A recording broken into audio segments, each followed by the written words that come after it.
You know, for people who quote unquote hate Trump and all that kind of stuff and are anti-MAGA, they sure do say his name a lot. It gets to the point where it's like they have their own mini obsession. You start to wonder if they're really like fans deep down on the inside or something, you know. And you also start to see that he really, you know, Trump even keeps his enemies' lights on. You kind of start to see that, you know, saying his name keeps them paid. You know, how can you hate the guy? It's really wild stuff. And it's really amazing to me that people like this lady right here on the screen, what is with them loving Trump and then hating him? What is with that? You know, you see the same thing with Whoopi Goldberg and The View, and also known as The Few, The Spew, okay, The Unfortunate View. And, you know, what is with that? This, oh, yeah, we love you, Trump, and then boom. They turn around and they're like, oh, no, forget Trump, forget MAGA. You're crazy if you support Trump. And I'm like, well, does that make you crazy? Because you supported Trump from the beginning.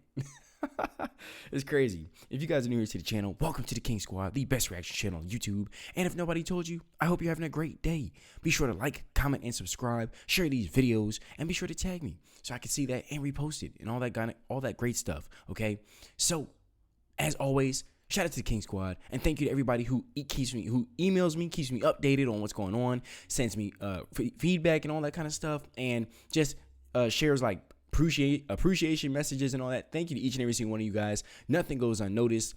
And thank you to everybody who donates to the channel. Shout out to the channel members. Shout out to each and every single one of you guys. I appreciate each and every single one of you guys. And I will be giving my commentary periodically throughout the video, more so in the back end. Let's get right into it.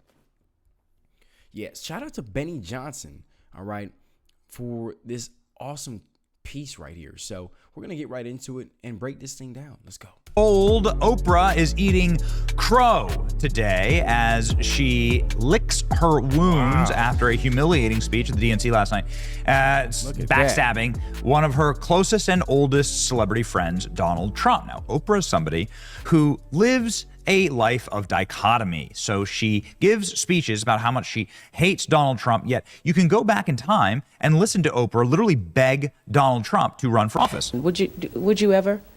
Probably not, but I do get tired of seeing the country ripped off. Why would you not? I just don't think I really have the inclination to do it. I love what I'm doing. I really like it. Also, it doesn't pay as well. No, it doesn't. But, you know, I just probably wouldn't do it, Oprah. I probably wouldn't, but I do get tired of seeing what's happening with this country. And if it got so bad, I would never want to rule it out totally, because I really am tired of seeing what's happening with this country, how we're really making other people live like kings, and we're not. What do you think of this year's presidential race, the way it's shaping up? Well, it's going to be very interesting. I think that probably George Bush has an advantage in terms of the election. I think that probably people would say that he's got like that little edge in terms of the incumbency, et cetera, et cetera. But I think Jesse Jackson's done himself very proud. I think Michael Dukakis has done one hell of a job.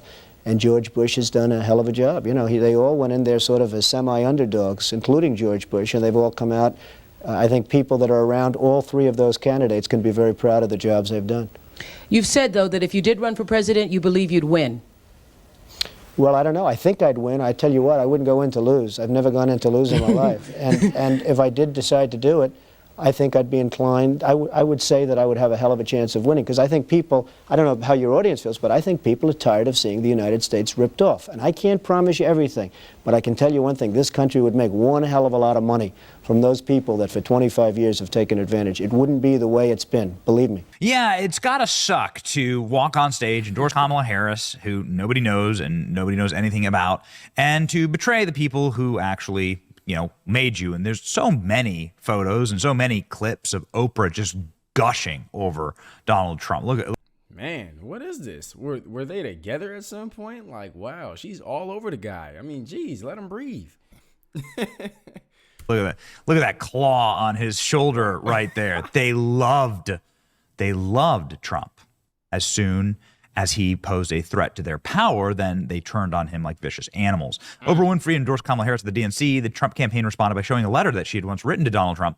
Too bad we're not running for office together. We'd make such a team. Oprah wanted to be Trump's running mate for president. Hollywood elites only turned on Trump when he became a threat to the establishment. Yes, very, very true. Look at Oprah's new boyfriend. This is it. You got so Trump's a mean, nasty Republican. So let's just go ahead and pony up to our new man. Here's the letter that Trump released. This is also Oprah's a hyena too. Yeah, for those who know, yeah, Oprah is a hyena as well. Yeah, she's part of the sisterhood. Yeah. Such a savage, priceless Donald Trump troll. Donald received the book. I have to tell you, your comments made my day. A little bit weepy. It's one thing to live a life of integrity. It's another thing to have people like you notice. Thank you, Oprah. Too bad we're not running for office together. What a team. Wow. Wow. Like a perfect absolute troll. Trump campaign trolls Oprah with private letter to Donald. In her surprise appearance in Chicago, the billionaire TV star encouraged fellow independents to join her endorsing Kamala Harris. Decency and respect is on the ballot. Oh, decency and respect. I'm sorry. Are you the one saying that you were weeping over Donald Trump and that you wanted to run for office with him? Just remarkable. That's crazy. Winfrey encouraged voters to choose loyalty to the Constitution. What are you talking about, loyalty? How can you talk about loyalty? How can you talk about loyalty? How can the lady that lives here talk about victimhood and loyalty to people? What do I mean by that? Well, Oprah talked about how she was a victim and how scary and bad her life is. Redwood forests, love those redwoods, to the Gulf Stream waters. I've seen racism and sexism and income inequality and division. I've not only seen it, at times I've been on the receiving end of it. Oh, yes, the lady who lives here. She's the one who's the victim. Just a reminder, she's the one who's the victim. Michelle Obama in her private islands, she's the victim too. Oprah. You ever notice how, like, how do I say this? Okay, so as far as Oprah goes, it's like, why is she stuck in the past? Why can't we have a better and brighter future? You ever notice that? It's like with the Dems, it's like they're stuck in the past. Oh yeah, life was terrible, and this is that and the third, and I've experienced all these bad things, and I'm going to put an end to it, and I've heard all this bad stuff, and it's because of this, which is why I'm doing this today. And I mean, you know, to some people, the Republicans can sound that way as well, but I think that we're more so with the Republicans. It's more of like, okay, let's have a brighter future, okay, a better tomorrow, that kind of thing. Okay, it's more like in the future kind of talking. And with the Dems, it's like how bad the past was, and that's something that I always heard, especially when I was a Democrat, where I was like, all right. Eventually, I got tired. It's like the same song. I got tired of it, and that's part of the reason why I left. Really. It's like we can never get ahead. And that goes further than being a Democrat as well. I had to walk away. Winfrey owns a 1,000-acre plantation in Maui. She has not opened up a single acre of that plantation to anybody who needed help from the fires in Lahaina. Plantations, huh? What did I just say? She's stuck in the past. She hasn't opened up a single acre of her plantation. She has not lifted a finger. In fact, she asked everybody else for money. Concerned about what was happening in Maui, that we were texting back and forth. And I read this article that Dolly Parton had given money in her community. And I said, oh, shut up. In this case, the fund. That's our goal, is to get that to the people now. Look at Oprah. She's on her plantation right now. These plantation politics. Yeah. White man bad. And we're going to rise up and conquer the nation. And let me stop. Because I'll say something. I have to be careful. This platform is very interesting. But, and I'm going to leave it at that. But, Oprah, man, I just can't. I think it's very hypocritical.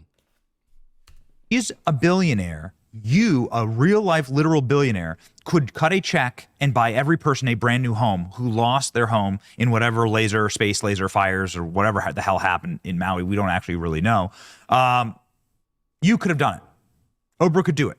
But instead, she's asking you in the middle of a recession caused by the candidates that she forced down your throat. Yep. She's asking you to pay for it. Remarkable. But this is the kind of like egregious, disgusting, and she's claiming she's a victim on the stages of the DNC. She's claiming she's a victim. And she's done it before. When people She's got to be the victim.